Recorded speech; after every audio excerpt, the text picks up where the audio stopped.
And good afternoon. My name is Franklin. I'm one of the two co-founders of the Northern California Spinal Cord Injury Foundation, along with my partner in crime, Nick Struthers. We welcome you. We're really pleased to present tonight's program, which is being brought to you thanks to a grant that we received from the RE Foundation, but also from our partner in crime, the other partner in crime, the Central Coast of California chapter of the United Spinal Association. Keith Smith was great to hook us up with Dr. Harkema. So let me just do a couple of housekeeping items in case if you're wondering why there's no sound. That is because we have muted everyone in order to eliminate any kind of background noise, and that way there won't be any interruptions. However, if you do have any questions that you would like to pose, and we're going to have a healthy amount of time reserved for a Q&A, please use the chat feature on your screen. And I will ask those questions of Dr. Harkema towards the end. We're going to have that Q&A session. Alternatively, if you have trouble finding the chat feature on your screen, you can also email me, and I'll be checking that email all throughout the presentation. The email address is info@norcalsci.org. The second thing is we're going to be recording this presentation. So if by any chance you need to step out of this class or presentation tonight, no worries. We'll have the presentation probably ready by Friday, and we'll email it to everyone who has registered for the presentation. So you won't have to worry about missing out on anything. Okay, so those are kind of the couple of two housekeeping items. So let me kind of get started and introduce Dr. Harkema. So she's a leading researcher in the field of neurological rehabilitation and holds the position of professor in the Department of Neurological Surgery at the University of Louisville. She's the associate director at the Kentucky Spinal Cord Injury Research Center and a director of research at the Fraser Rehabilitation Institute. The various centers and programs she's involved with have grown over 25 years to include customized epidural stimulation of the spinal cord with task-specific and intense training for the restoration of function below the level of injury. Dr. Harkema is currently the National Director of the Neuro Recovery Network, a cooperative network of cutting-edge rehabilitation centers designed to provide and develop therapies to promote functional recovery and improve the overall health of people living with paralysis. So she has so many credentials. She's just so gifted, and she's so dedicated towards this cause of coming up with some level of sort of recovery after a spinal cord injury, that we're thrilled that she accepted our invitation to do this presentation. So Susan, it is all yours. Go ahead and unmute yourself and share your screen and all that stuff. Thank you again. Okay, well, thank you for a really kind introduction. Let me get my screen shared here. Let's see, okay, it should be right here. And then I should be able to open up the presentation.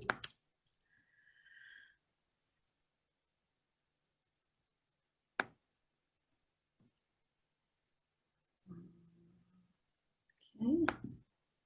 Can everybody see it? There you go. Okay, now it looks good, Susan. You're good to Looks go. Good? Okay, great. Okay, it's really a pleasure to be here today, and my goal is to give you some history of our journey of how our program made some of the discoveries that we have to date. I think understanding that journey, I think, does help to understand where we are today. Also, to let you know a bit about what projects are going on now and what our program looks like now. And then also I'm hoping to leave enough time to really give you a chance to answer questions so that I can really tell you what you want to know. So if you just look at the bottom of this screen right now, our program, I was at UCLA for 13 years, and then I took a position at the University of Louisville. And I moved there with 6 people. Now we have about a team of 150 people that we have 3 programs. And we have an adult neurorecovery program, the epidural stimulation program.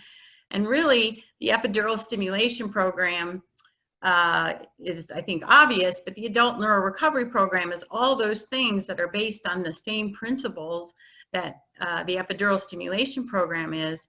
And we take many things that we learn or discover and apply to the adult neurorecovery program. But the adult neurorecovery is all those things, not spinal cord. And then, of course, the pediatric neurorecovery program is for children and is led by Andrea Behrman.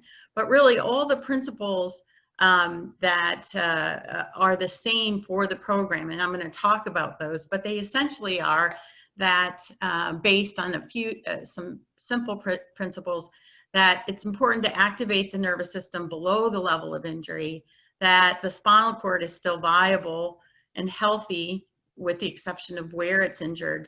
And that, of course, as you all know, there are many challenges after spinal cord injury, not just motor paralysis. So we have these programs that are supported by research cores that include bladder and bowel, cardiovascular and pulmonary, muscle and bone, of course, neurophysiology and imaging, which is helps with the nerve component, locomotion, which is where we started. We have medical monitoring, and then regulatory engineering that helps us with our research components and building those things that we need in order to do our research, but also build new assist devices for what we believe is better for recovery models, and then statistical and database storage. So this is our very talented faculty that we were very integrated, very collaborative.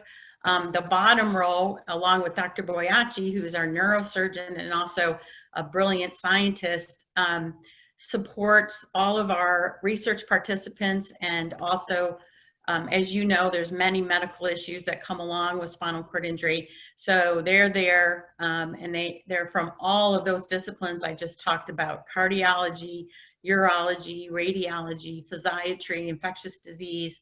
And so we have a very integrated clinical staff that cares for our individuals, both from a clinical perspective as well as from the research studies.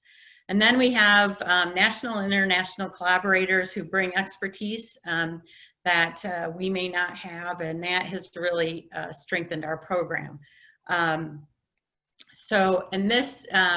These are some of our lead scientists and who lead the cores. We have physical therapists, occupational therapists, engineers. As I've said, we have individuals from almost every discipline that come together, nurses.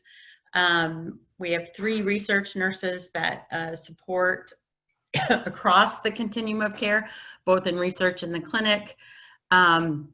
And these are the leaders of our large team, as I said, including faculty, postdocs, researchers, clinicians. We hover around 150 people. So where are we now? I'll talk a little bit about the different studies, but I want to tell you that across all of our projects, we to date have implanted 27 individuals. All of them to date have been diagnosed as motor complete, so ASIA A or B, and that's over a 10-year period. Now, when we started out, we implanted very slowly, but now we're averaging about 1 per month over these multiple projects. It's 20 males and 7 females. We are very dedicated to keeping a good balance of having a male-female ratio. We want it to be at least the number of the representation of females in the SCI population. It is more difficult to actually recruit and enroll female individuals. But we do make sure that we keep at least the ratio of at least 30% in each of our studies. The levels, oh, and the other thing is we do now have a study that we are starting to implant people with incomplete injuries. That just started this year. So, and that will happen this fall. The range of injury levels is C3 to T5. To date, 76% has been cervical and 24% thoracic. Again, these seem to reflect the overall population. And that, well, I'm just going to leave it at that. And as I said, they're Asia A and B. 64% are Asia A, 36% Asia B. They range now from 2.4 to 16.6 years post-injury. Although I'll tell you that we are about to implant someone who is 30 years post-injury. So we're expanding out. We started out with a very tight risk profile because when we first started, we wanted to make sure that we had the lowest risk profile possible because we, we didn't know. And I'll talk a little bit later about that in the talk, but we've now expanded both time since injury and age. This is experimental, as you know, and there are risks with any study that you participate in. These aren't all the adverse events, and with spinal cord injury, there are many medical adverse events, because any adverse events, if you have a urinary tract infection while you're in a study, that's an adverse event, any medical event, but it may not be study related because that's something that happens just in the course of having a spinal cord injury. So they're not all listed here, but I think it's important to point out what our more serious ones have been since we started. And so key ones, there was a hip fracture in one of the stepping studies. It required surgery. The individual did recover from that and then completed the study. We did have one infection that resulted in requiring an explant, and there was one person who had pain with the stimulation. All of the individuals, with the exception of the person who required the explant, have chosen to keep the implant following study. The first person has had, and some individuals have exceeded their original battery life and have had and we have replaced those stimulators. So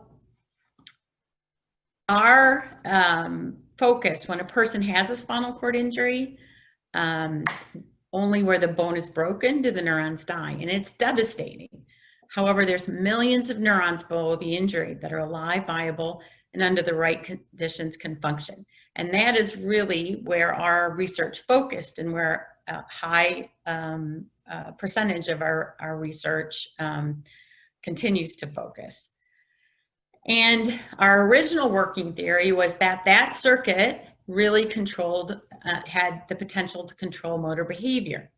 What we found since then is that it also appears to be a communication center and also have some control over other physiological systems, such as the heart, the respiratory system, and the bladder. And I'm going to talk to you a little bit about that as well. Okay, so the program, we have what we call proof of principle studies, which we have focused on mostly for the last 10 years, but more recently we have started doing what you know as clinical trials. And what's the difference between those two? Well, a proof of principles study is small cohorts, so we tend to have 4 to 6 people in those studies. And what we do is we separate those out to only do motor control or cardiovascular, respiratory, or bladder. We haven't done any direct bowel or sexual function, but this is how we organize our program. Everybody gets the implant and they get the same intervention. So we're looking for proof of principle, and There's no randomization. There's no control groups. We're not really looking for efficacy. We're looking for mechanism. And those are most of the studies we've done to this. But now the big idea that you've heard about, that's actually a clinical trial. There's 4 groups. People are randomized. We don't have results from that trial right now, but I'm going to talk a little bit about some preliminary results where we have, and I can tell you a little bit about that. So now, because people keep their implants in, we then do what we call integrated intersystem participation. So people come in, they get implanted in one of these studies, they keep their stimulator, and then we start looking at what happens if we integrate the different systems. Can we use the stimulator to facilitate recovery in motor control and cardiovascular and bladder? I won't be talking about that, but I wanted you to understand how the program works. Now, what's really important to understand is, regardless of where the injury is, the implant, the electrode, always goes in the same place, right by the T12 bone, which is the L1 to S1 spinal cord. So it doesn't quite match up. It's T12 bone. Sometimes, I mean, it's not always there. There's some variation, but we're targeting the L1 spinal cord. So this is a little complicated slide, but I just wanted you to visualize this. So here it is. Here's the bone. It does span a different bone, but we're able to use imaging and neurophysiology and Stamina with Dr. Boyacci, and then also Claudia and I are in the surgeries, and we use a combination of imaging and this is actually a 3D reconstruction of someone's spinal cord and exactly where we place the electrode. So this is what the electrode is, and we were able to place it at L1, and then it spanned down to S1. So no matter where the injury is, no matter whether we're doing motor or bladder or cardiovascular, we always put the electrode in the same place. Okay, so I want to, and now that some of these slides are going to be busy and have a lot of data on them, I'm not going to talk about the data underneath, but I think it's a good way to show you the story. So the first thing I'm going to talk about is the very first person we implanted was 10 years ago. And what we were going to do, we were looking for what scientifically is called central pattern generation, because we knew that there was these networks in all other animals that controlled locomotion. What we really wanted to do was to see if we could add the stimulator and get independent stepping on the treadmill. But what ended up happening is when we so the idea was we were going to step him. But what ended up happening is when we put him on the treadmill, he immediately stood independently. And that was very shocking to us. And so we changed the experiment because we thought he might be able to benefit from the standing. At this time, we didn't think we would be able to get someone motor complete to walk over ground. It was a proof of principle study. So we ended up changing the experiment, and we did locomotor training. We stepped him for 80 sessions before we implanted him. So we had already done that because we were planning on stepping him. And then we stood him for 80 days. So this is really important to understand. Then something happened when we tested him right here. He, by himself, attempted to move. And if you can see what happens here, he was able to move. Now, he was only able to move when the stimulator was on. Now, this was astounding to us. We couldn't believe it. But he was an Asia B. And so I said, okay, how could this be happening? We know he's complete by every standard, every measure, he's complete. So what I thought was, with all this standing and all this stimulation for 80 sessions, he must have, some plasticity happened, and the sensory fibers had somehow turned into motor fibers. So what we did is we recruited our second person, and this person was an Asia A, and he's on the bottom. And now remember, we never tested the first person before, so we just assumed he couldn't move before. So we brought the first person in, and we asked him, we put the stimulator in, and it was the first time we tried to move. And I was convinced that he wasn't going to move. I didn't even go to the experiment. I was so convinced that, whoops, my hypothesis was right. But this was the first day that he tried to move voluntarily. He's an Asia A. He's both motor complete and sensory complete. And there you can see he started moving his toe right there. Oops, sorry about that. Oh.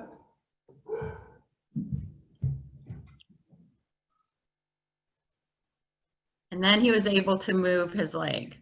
So, never believe in your own hypothesis, which I teach my students, but apparently I didn't follow my own advice. So what we did next is we recruited 2 people as close as we could to these 2 individuals to test it into more people. So, and they went through the same paradigm. Now, in parallel, now I'm going to fast forward you, okay? So this was way back, this was starting 10 years ago, but then we started doing other studies and we kept testing this because we thought, okay, maybe there's what's going on here. Now, this is to date, okay? So to date, we've implanted 27 people, all right? And all 27 have been able to initiate at least one either toe, ankle, knee, or hip flexion, or all 6 of those on both legs. So if you just look at this, if they're on the outside circle, they can do all 6. If they're on the inside circle, it's only 1, okay? So 3 out of the 27 can only do 1, and 9 out of the 20, oh geez, sorry guys. 9 out of the 27 can do all 6, and everybody else is in between. And that's everyone. So we have not yet had anybody who cannot do any on that first try. And we've learned this over the years. Now, the other thing is we kind of plotted this based on time since injury to see if maybe that had the effect. That doesn't seem to be the main reason, because if you look here, somebody who's 16 years post-injury could move all 6 joints. So 16 years, this person couldn't move any joints. And then when we put the epidural stimulator in, right away, this person can move 16. So we're still trying to understand, we're doing experiments to understand how this is working. We don't really, we have some ideas, but we don't fully understand how this is working. Now I know this is a busy slide, but I just want to tell you one thing about this, is that the way you stimulate is important. That's all I want you to know about this.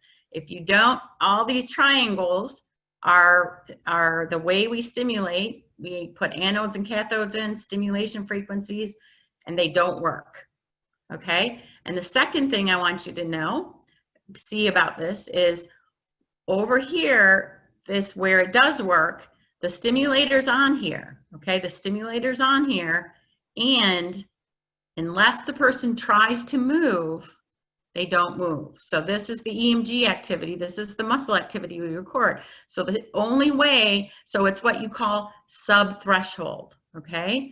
So this is really important. We're not driving the muscle activity. We're letting the person control it. And this is really important to understand.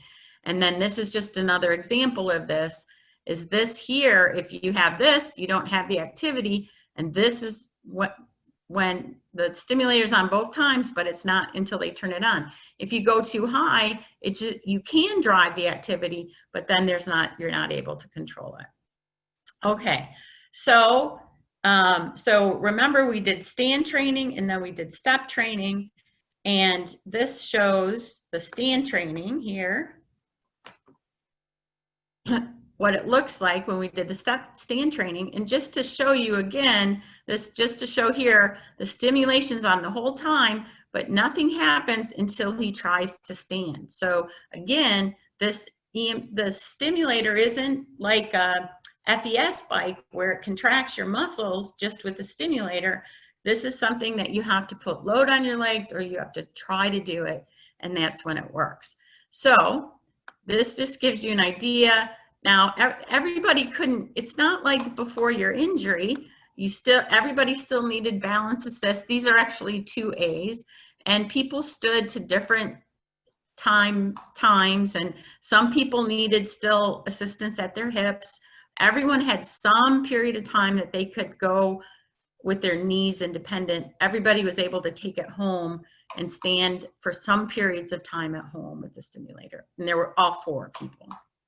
Okay, now we then train them to step. And what all this shows you is that after we train them to step, 3 of them lost their ability to stand. And what's important about this is that how you train is really important. The rehabilitation is really important. Now, we were able to train them to stand again. So we didn't leave them not able to stand. And when we retrained them, they were able to learn faster. Now, and so this is just showing you the video of how he learned to stand. There he is. He learns to stand. And now you'll see the video after he did his 80 sessions of step training.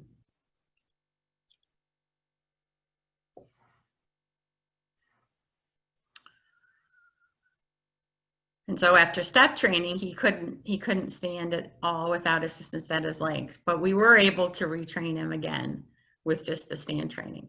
So we went back to the drawing board and we decided that what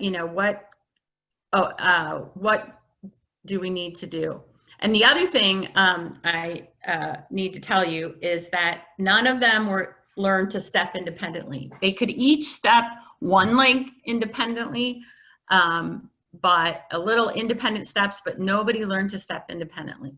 So we went back to the drawing board and we picked 4 other people and we changed our training paradigm. And so we asked the question, could we train them to stand and step at the same time? Because we knew from the animal literature that if you trained an animal that was transected to step and then trained them to stand, they would lose their ability to step. So we should have probably anticipated that, but we really were following what we thought might have helped individuals while we were doing the research. So that then increased the training intensity because we trained people in the morning to stand and in the afternoon to step and then in the morning to step. So we really doubled the intensity. We hypothesized that they could learn 2 tasks. And remember, while we were doing these studies, in other studies, we were finding that everybody could voluntarily move their legs. So we brought in their intent into the stepping too. So we had them think about the stepping when we selected the configurations, and we always had them do that. So what we found, so we had 4 more people, and what we found is that everybody could independently step both their legs. Now, not all 4 could do both at the same time. And honestly, we think part of this is the technology limitation. But what you can see, and how they do this is they're different configurations that's better for the right or left leg. But remember, we only have off-the-shelf pain stimulators. So technology is still our limitation. But what we were able to do is get 2 of them to walk over ground. So you can see that he's able to step independently on the treadmill, and then he was able to take that over ground. And then also our second person, she was able to take it over. So the person on the left is C5 motor complete, and she's T1 motor complete.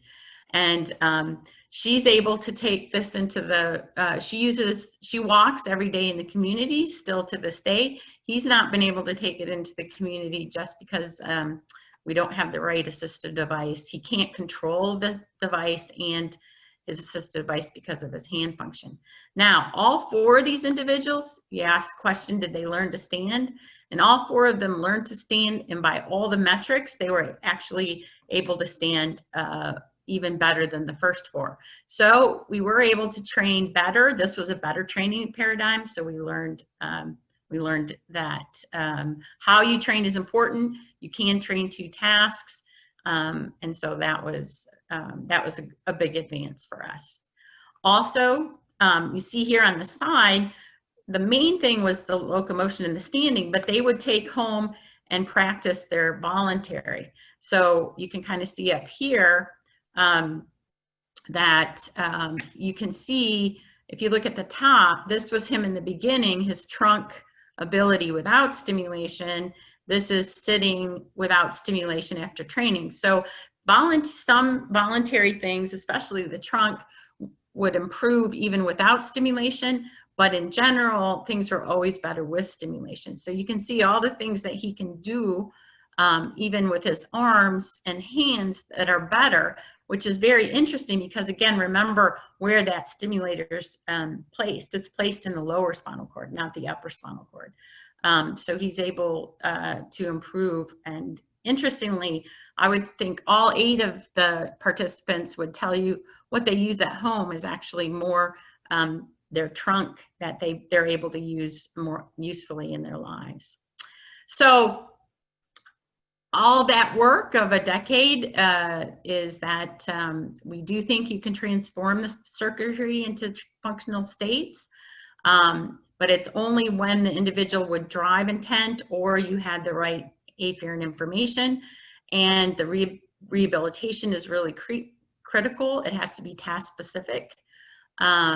This occurs in completely paralyzed humans, or so we thought.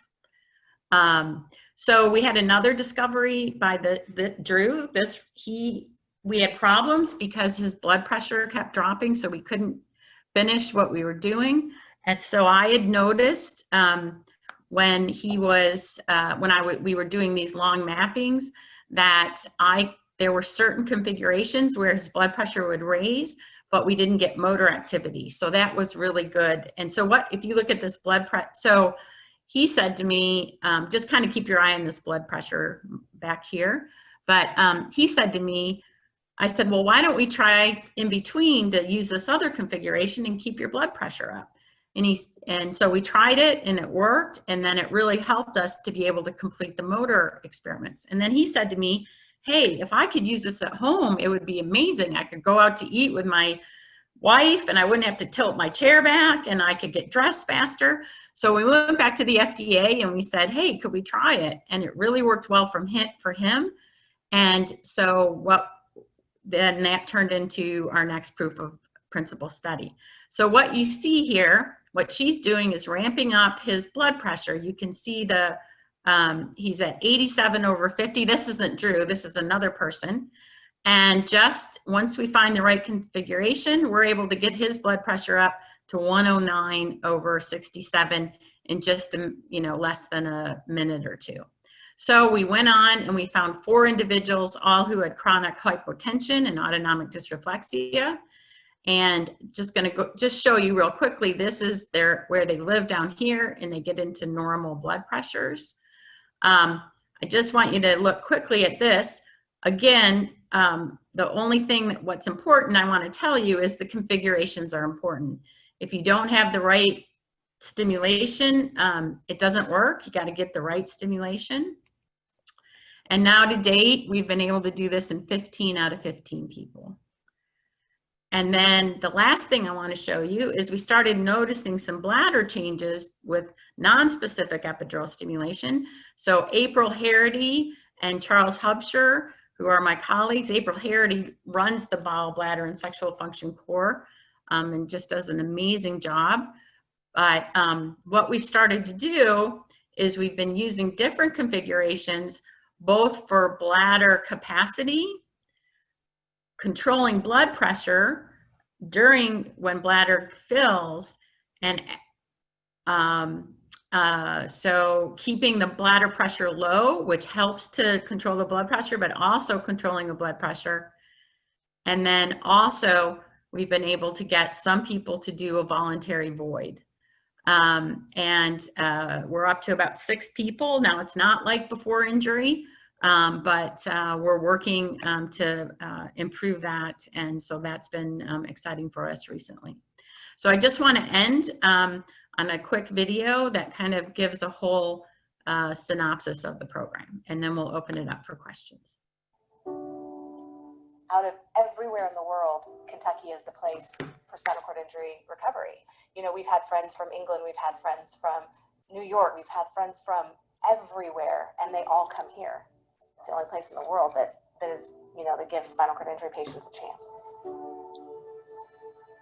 Epidural stimulation for individuals with spinal cord injury, I think, offers them an avenue for recovery. When someone is told you are completely paralyzed, you're in Asia A, you should not get any rehabilitation, that is not a thing anymore. We have not discovered anyone who is completely paralyzed. When it's on, I know, like, yeah, I can connect to something. You just feel like this charged sensation. It's kind of like a rush when you turn it on. You were in awe. You were like, oh my gosh, this individual was told, you will never walk again. It was, you told them, you know, it was like, way to go. Second thing is, we just had someone who was 16 years post-injury move voluntarily. So what we know is activating the nervous system below the level of injury is really important. So the stimulator by itself does not cause the movements. It causes the movements in combination with a voluntary effort. Epidural stimulation has to be combined with activity-based training. They come in daily with a smile on their face. You get to know them on a very personal level. We become their family and their friends while they're here. So the team at U of L has been pretty much like a family to me. It's like my second home. It's that kind of bond and connection that really helps and assists the therapy process. Claudia, she comes up with a lot of these things, so we call it Claudio. I'm the one that will push them. We'll find those limits. She'll come up with things and then she'll get up there and actually give you some more resistance. Each individual gains a significant amount from the epidural stimulation. And what you put into it's what you will get out. Patients that had the locomotor improvement also had improvements in bladder function. Even though the stimulator was placed in an area that was optimized for the locomotion. Subsequently, it was discovered that it can also improve blood pressure regulation. I used to have probably a normal blood pressure in the low 80s, sometimes even lower than that. You kind of feel like you're sick all the time. I mean, we would go walking and she would pass out on me. Once I got the stimulator and my cardiovascular system got better, then I'm like on the go. I'm always out. Before I got hurt, my job was to fix electronic circuit boards, which require soldering to do that job. So since the stimulator, I have better stability over my body, and I'm soldering again now. In only a few short months of the new stimulator, combined with an intense therapy program, I have been able to regain the ability to stand in a walker and take steps with a walker. Now I have goals of going back to school, driving, which I never thought I'd do again. Since being implanted with the stimulator, every day I feel a little bit better. I feel a little better than I did the day before. I feel like I have a second chance at life. The level of activity I do now, I feel is limitless. For the first time in 13 years since I was injured, I'm seeing daily improvements. I think what's most important about epidural stimulation is that we're taking their body and we're activating it. We're taking it from one state to another, and we can learn about this. We're putting in the work today with the science and the technology so that paralysis will one day be viewed as nothing more than how we look at broken legs or torn ACLs. It should be available as an option for somebody who's newly injured. There is hope because there's a new understanding, because you can recover. Everyone can recover. They can recover years after injury.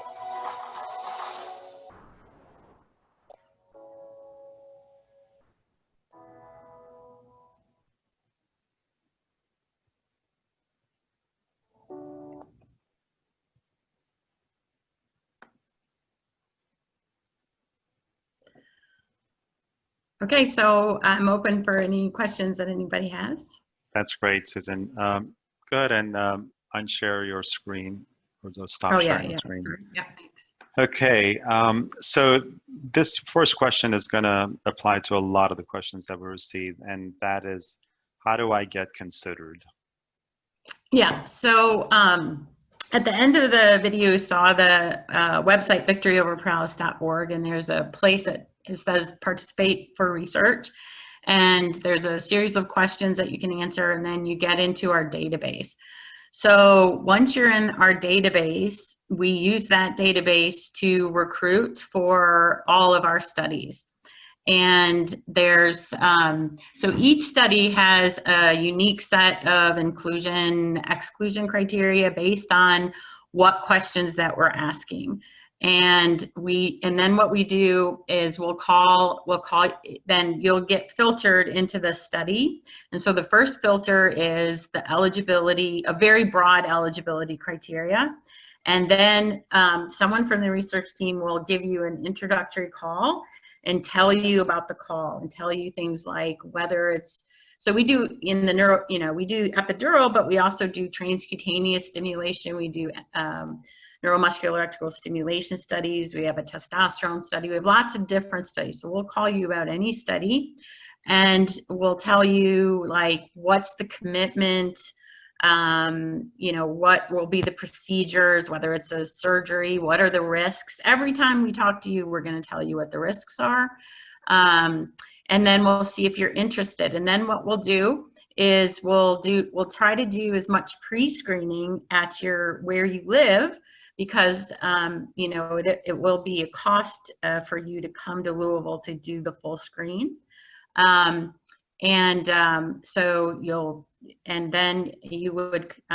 if you think this study's interesting to you, then we would take you through a pre-screen process. We get your medical records. We do as much as we can there. And then if you, it looks like you're potentially eligible, it's interesting to you, we bring you in for a week-long screen. And we do that because we like to get as much information, because if it turns out it's not, one, we want you to learn as much as you can about the program, find out, learn as much as you can so you can make a really well-informed decision. And also, if it's not the study you decide for you, we have a lot of information on you. So, hopefully we know for future studies, very early in the process, whether you may be eligible or not. So that's basically, that's the process. Okay. Do you know approximately how many people are in the sort of backlog of applicants? Because I've gotten several emails or chats here saying that they've applied, but they have not heard back. So so there's a couple things about that. So one, so I'm going to tell you the number, and then you're going to, but that number doesn't mean if you enroll in the database, you're at the end of that line, and I'll explain to you why. So there is over 9,000 people in our database, but it doesn't mean for a particular study that all 9,000 would be eligible for one. So for example, if we're doing there might be a study that we only want people who are greater than 10 years injured, or we only want people who have cardiovascular dysfunction, or we only, so the inclusion exclusion criteria really narrow the field. So, so that's one important thing to understand. The other thing is many people choose not to be in a study. They can't relocate. Some people, so that it doesn't mean that 9,000 people are ahead of you for a study. Is there an easy way to learn better about what the inclusion exclusion criteria are? So one of the things, we're going to try to do, we're trying to do right now, is to update our database for each study. It is on clinicaltrials.gov, but I'm not so sure that is as informative as it should be.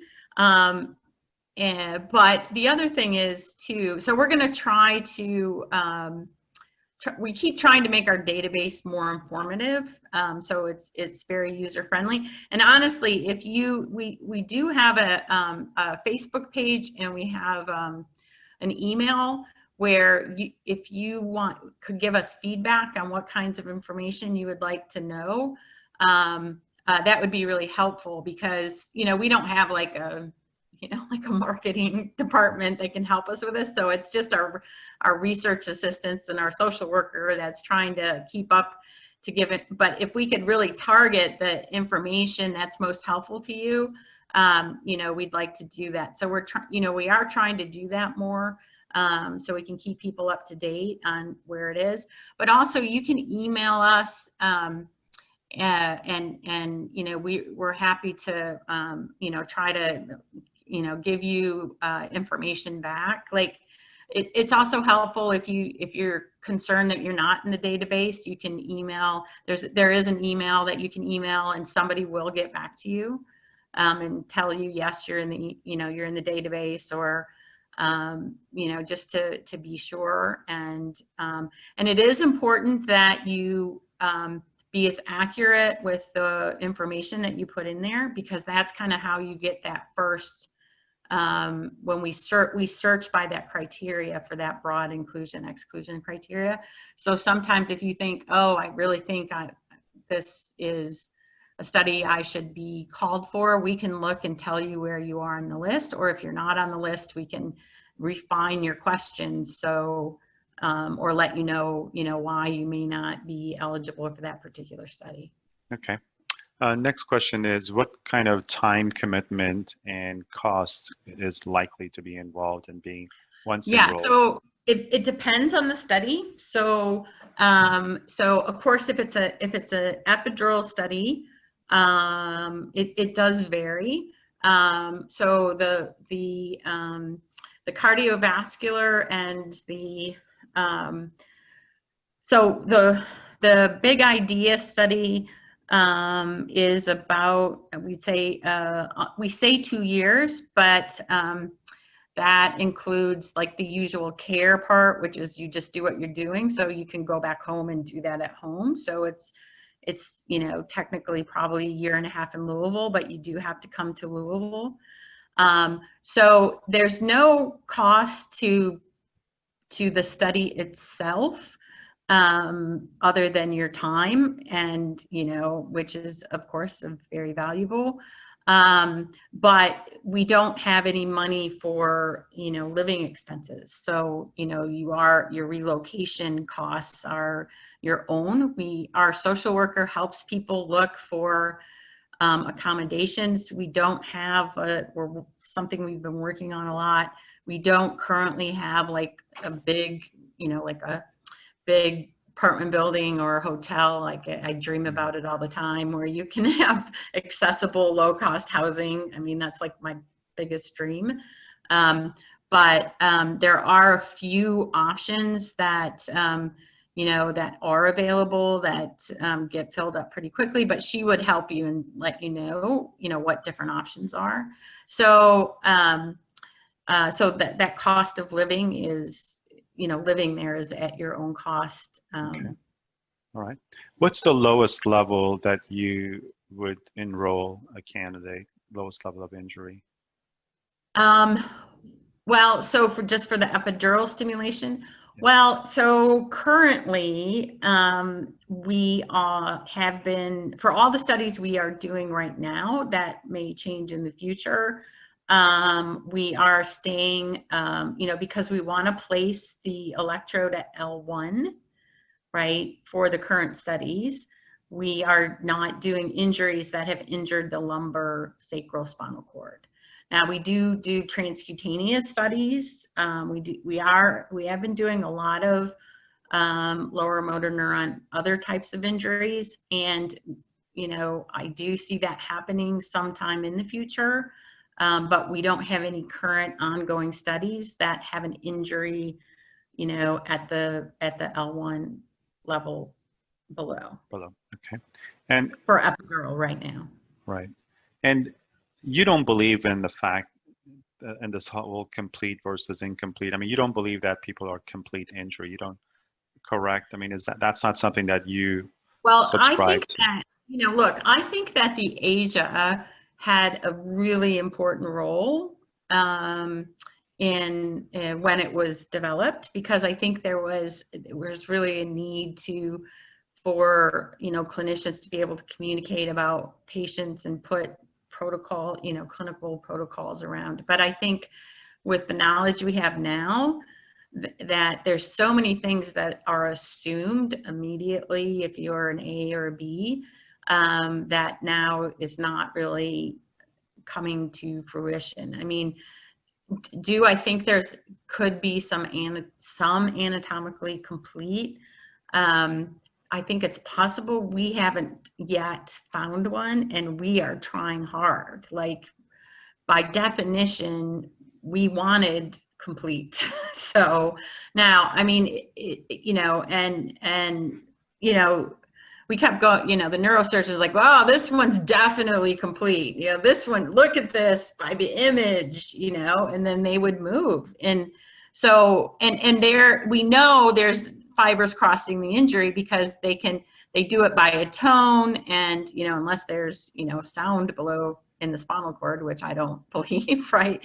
It had to be there. So I think that it is likely that on almost every injury, there are some fibers spared, and there is a possibility of getting some communication across to get some level of recovery if you support the spinal circuitry with the right neuromodulation. I mean, I think you can't argue with those results that we have, right?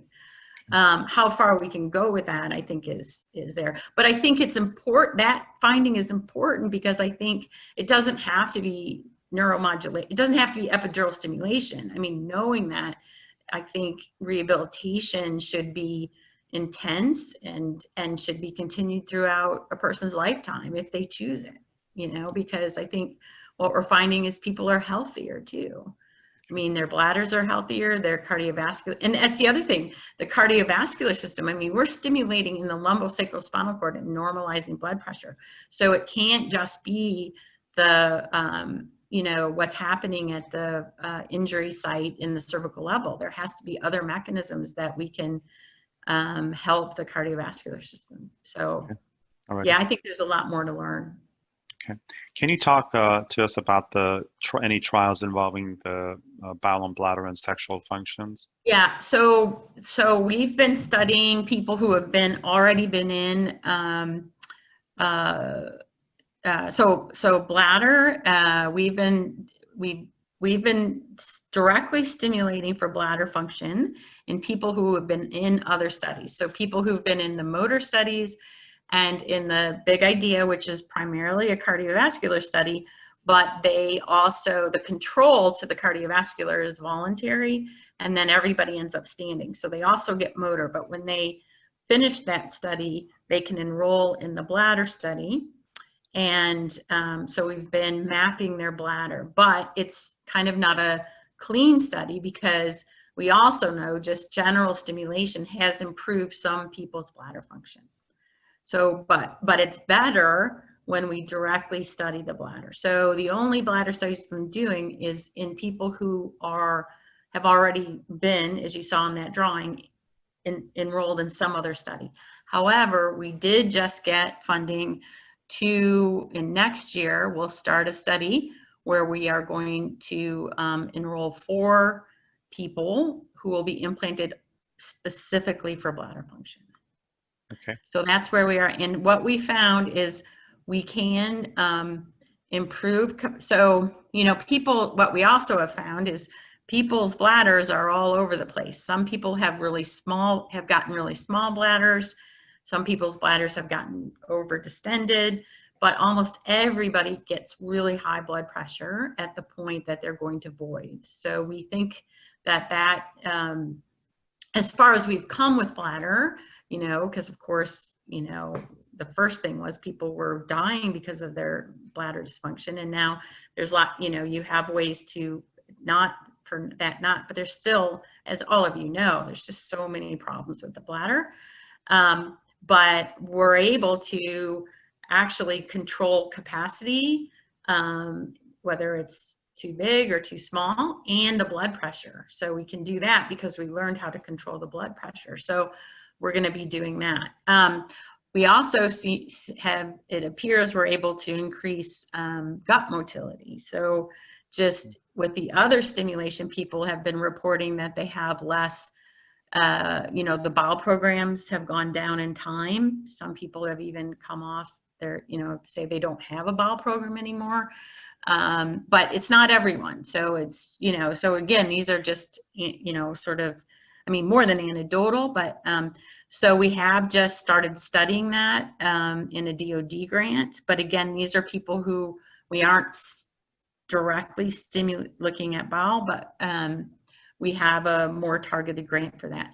Again, the sexual function, we're at this point, we're just doing questionnaires, but we do have people who have said that they have increased their erections, but we have to be a little cautious because, you know, we do take everyone off all of their pain and anti-spasticity medication.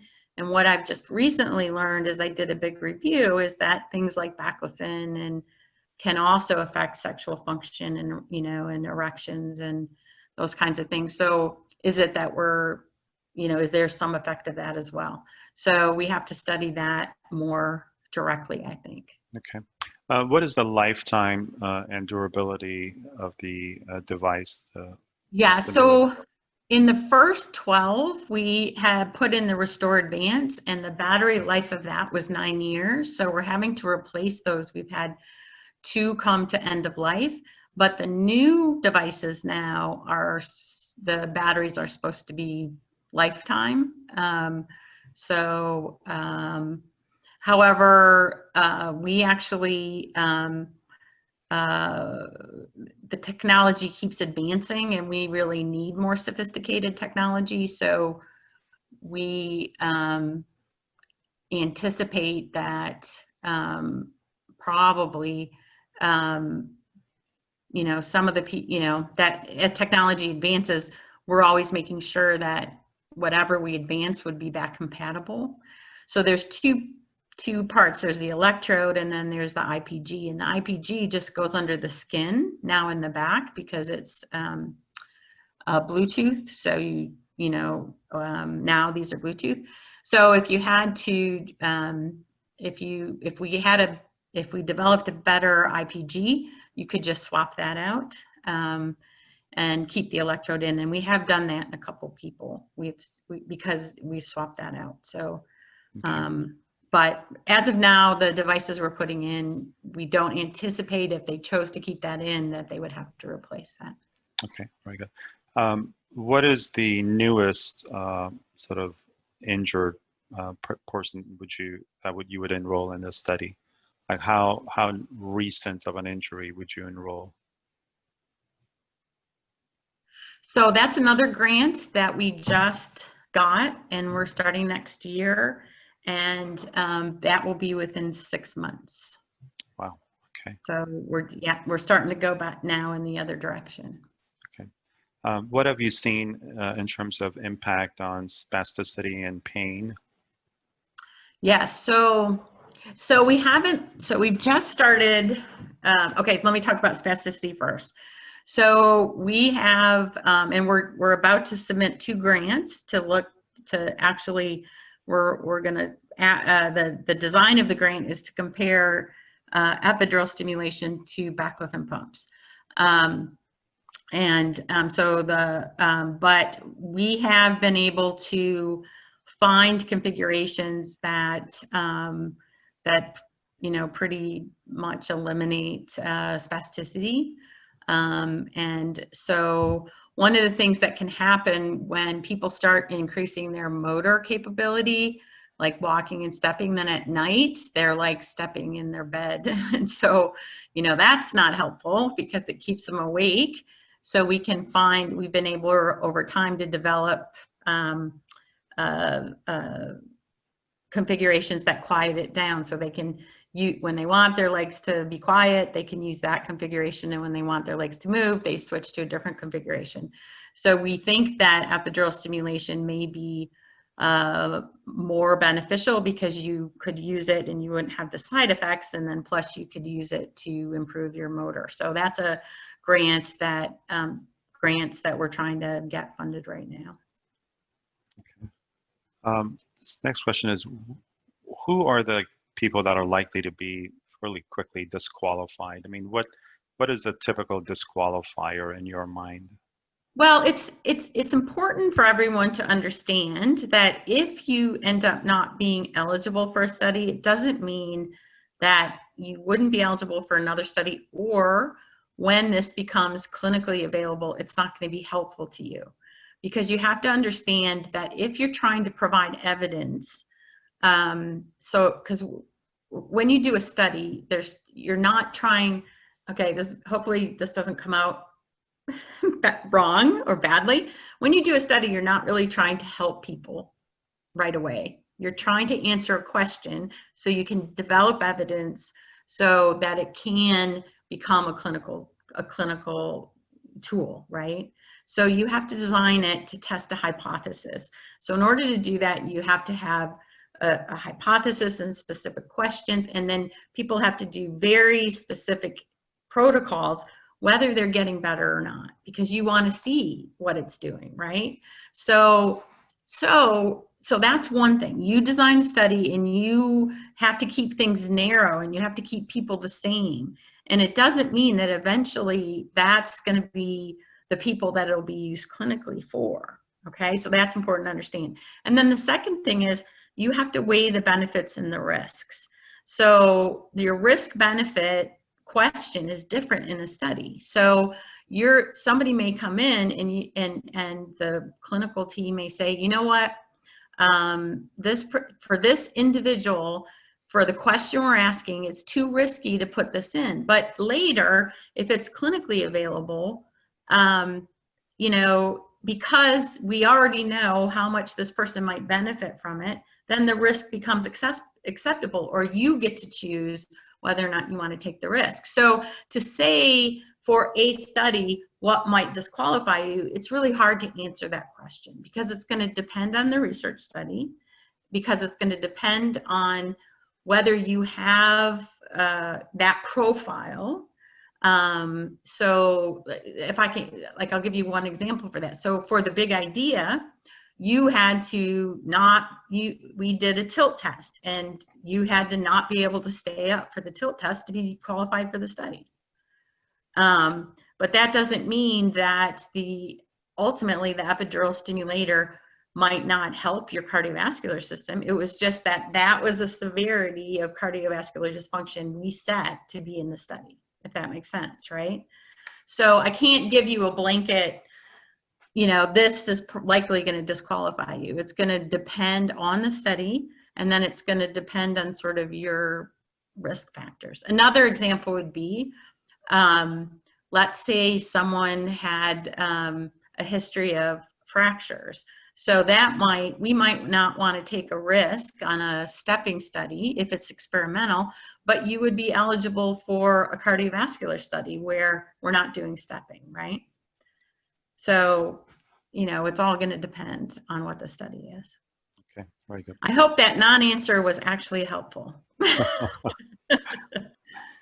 Susan, we are well past our time, and I have like another 25 questions that I could ask, but what I'm going to try to do is go through the questions, and if I can ask them offline and then respond to people separately and directly, because otherwise we can be talking for another hour. And you're already over there at 9 o'clock your time, so don't want to take up any more of your time. But grateful to have you. Thanks so much for spending your evening with us and sharing.